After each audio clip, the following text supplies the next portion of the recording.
Hello everybody, welcome to our new science class. Today we have a fascinating topic named decomposers. Group number 1, producers. Group number 2, consumers. And group number 3, decomposers. The first group, producers, are composed by plants, trees, bushes, and grass. The second group, consumers, are all the animals that depend on plants or other animals, or both, plants and animals, to get their food. Finally, but not the least, the group of decomposers formed by bacteria, fungi, and worms. For this lesson, we will focus our attention on decomposers. What are decomposers anyway? Look at the picture and try to figure it out. We know that they are living things, but are they easy to see? Are they at a specific place? Well, as we said, decomposers are living organisms, usually bacteria, fungi, and worms. What do?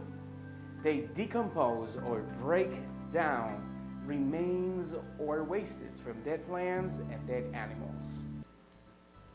Now, we said they decompose or break down remains or wastes from dead plants and dead animals. Look at the pictures and you will understand exactly what I mean. How does this happen? The animal or plant dies. The decomposers eat the dead animal or plant. This way they get their energy.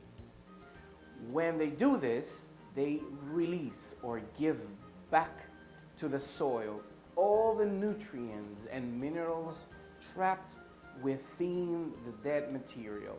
Decomposers are very important for ecosystems.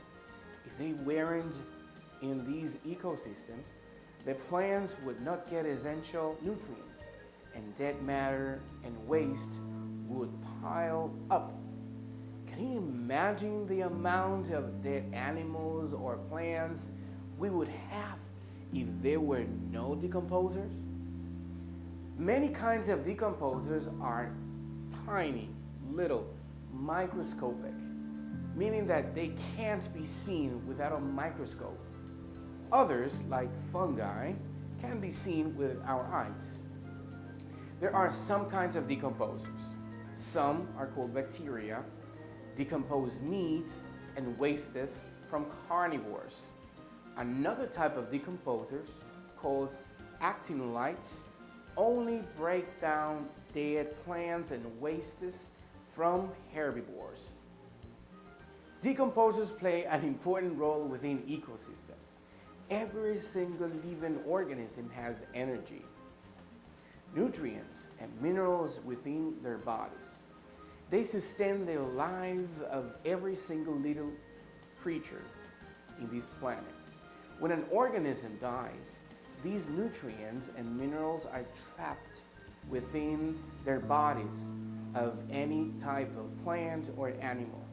When decomposers start eating the remains of these dead organisms, they break them down in smaller and smaller parts until they are completely broken, releasing back to the soil, or giving, in other words, back to the soil these nutrients and minerals that were in the remains before.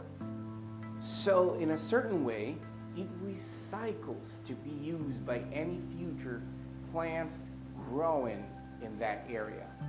As a result, the soil can sustain the life of many other plants that will grow and bear fruit and food for other species.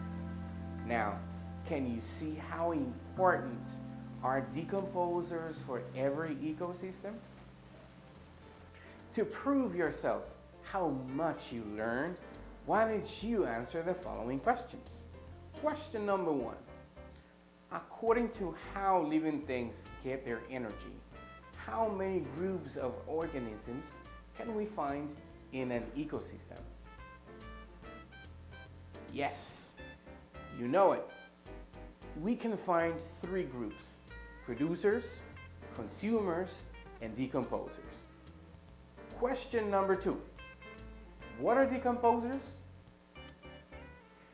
They are living organisms that eat and break down remains of dead plants and animals. Question number 3.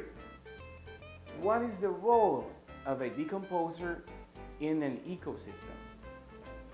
The main role of a decomposer within an ecosystem is to give back to the soil all the nutrients and minerals trapped within the remains of dead plants and dead animals. Question number 4. Can we see all decomposers just using our eyes?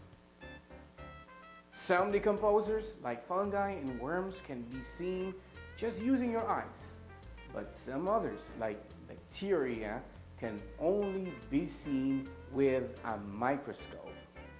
Question number 5. What is the importance of decomposers? Decomposers not only take back nutrients to the soil, but it avoids waste to be piled up. If there were no decomposers, our planet would be full of dead animals or plants over time. Well, my dear students, it's been a pleasure and a very nice time to be with you today. See you next science class. Goodbye.